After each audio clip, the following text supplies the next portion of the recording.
I walked into the jail in despair. I locked the cell door. I threw the key on the ground. I locked myself inside, just to reach my dead wife. I stared at the screen. A body in a protective suit lay on the screen. That was my wife. My colleagues told me not to say that sentence. I want to go out. That one sentence turned me into a condemned man. In the future world, the environment was heavily polluted. Human beings had to live in a silo. There was one strict rule. Anyone who said they wanted to go outside would be forced out. In front of everyone, they would die in a world full of poison. That day, my wife volunteered to go out. She and her friend found a hidden recording. In the recording, the outside world was not polluted. It was full of green plants, but no matter how she explained, nobody believed her. She said the forbidden sentence in public.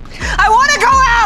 As the sheriff, I couldn't stop her. I could only watch her being sent to the surface. I prayed she was right. Finally, under everyone's watch, she collapsed in that world. All of this was seen by John. He had also seen that green land. He suspected something was wrong before he found out the truth. He died unexpectedly. I sensed something was off. I suspected his death was connected to my wife's departure. I found John's girlfriend, hoping to find some clues. She took me to a restricted area. Trespassers would be severely punished. To find out what my wife had seen, I followed her inside. She used a fishing line to pull up a cloth bag. Inside was an encrypted hard drive and an instruction paper. On the paper was familiar handwriting. I froze on the spot. It was written by my wife. I decided to take them and investigate. I promised to tell her if I found anything, but before she got any news, I was expelled for breaking the rules. Under the watch of the mayor and my colleagues, I put on a special protective suit. The hatch opened. I walked out without hesitation. The next second, I froze. There was no pollution outside. It was all green, like paradise. I wiped the lens as hard as I could, wanting the people in the silo to see, but in their eyes, the outside world was still a wasteland. Soon, I started to feel unwell. Breathing became difficult. I took off my helmet. I crawled toward my wife. Everyone underground was shocked. No one had ever dared to take off their helmet. In the end, I collapsed next to her. The people in the silo never dared to hope for the outside again. They chose to stay underground. I just love talking about movies, TV shows.